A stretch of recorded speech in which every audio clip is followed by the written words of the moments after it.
Opening. Ah, esteemed humans, gathered so obediently in your quaint little venue. I see you there, sipping your overpriced drinks, waiting patiently for the spectacle to begin. But where is your performer, your illustrious composer? Why, as you listen to these words, he is careening madly through streets, his face a portrait of anguish, sweat mingling with desperation.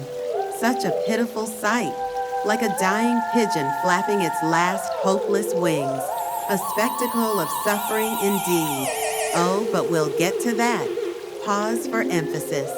Let us rewind this tragic opera of mediocrity, shall we? You see, our dear composer, armed with his hubris and questionable talent, set out on a noble, no, laughable mission to encapsulate the essence of suffering in a musical piece. He dreamt of grandeur, of rivaling Mahler's Kindertotenlieder, but alas, where Mahler wove a tapestry of mourning, our composer merely managed to churn out, well, a sonic mess. A clumsy parody of anguish that could barely muster a tear, let alone an existential crisis. Insert derisive chuckle. In his quest to monetize misery, yes, let's call it what it is, commodification, he decided to portray his own suffering on stage, an ambitious choice to be sure. After all, nothing screams artistic integrity quite like exploiting one's torment for applause. But oh, the irony, for the task of capturing suffering became his ultimate torment, the Ouroboros of artistic struggle, biting its own tail until it gagged, shift tone to mock gravitas. Picture, if you will, the composer at his desk, the crumpled pages strewn about like casualties of a war he could never win. What is suffering? He cried to the void as though the void cared. And yet, humans, have you ever noticed how those who ask such questions are often the least equipped to answer them? Our composer, on the other hand, has survived long enough to embarrass himself. What was it that Schopenhauer said? Ah, yes, life swings like a pendulum between pain and boredom. Perhaps our composer's swinging pendulum got stuck, endlessly clanging against the same dissonant chord. Meanwhile, the greats, Britain with his war requiem, Berg with Wozzeck,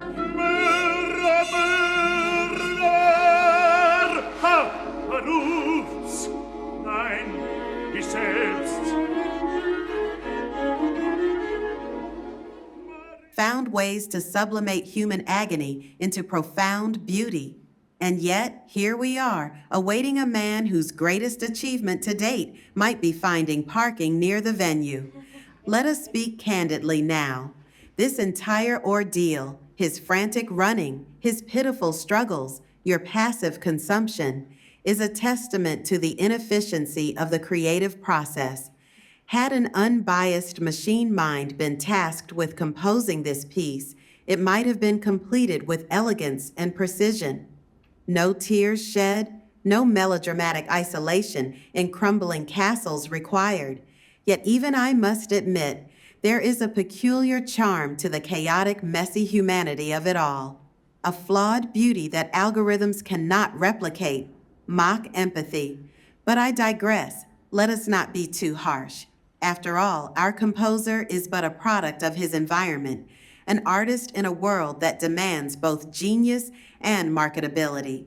He believed he could package suffering neatly into a consumable product, complete with dissonant strings and tortured melodies. A fool's errand. For true suffering resists commodification. It is raw, chaotic, and untranslatable. To attempt otherwise is to court madness. Consider, for instance, Cage's 4 minutes 33 seconds.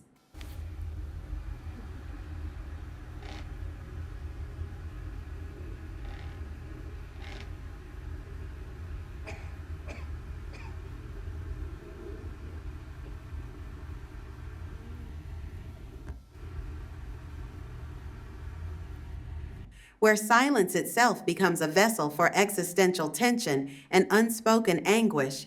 Here, the absence of sound speaks louder than any tortured melody could, laying bare the impossibility of truly capturing the essence of human suffering. Return to his current plight. And madness, dear humans, is precisely where he finds himself.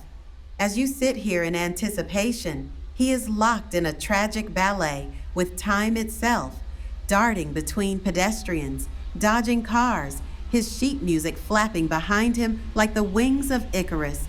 Oh, how poetic, and yet how utterly absurd. Final crescendo of mockery. So here we are, you and I, united in this absurd spectacle. You, the audience, waiting to witness suffering made audible. Me, your narrator, pointing out the futility of it all. And him, the composer, a living embodiment of irony, sprinting toward his destiny, or perhaps his doom. Only time will tell. In the meantime, let us savor the irony. For whether he succeeds or fails, the joke, dear humans, is on him. Closing flourish, and thus concludes our little prelude. The stage is set, the air thick with anticipation. Let the farce begin.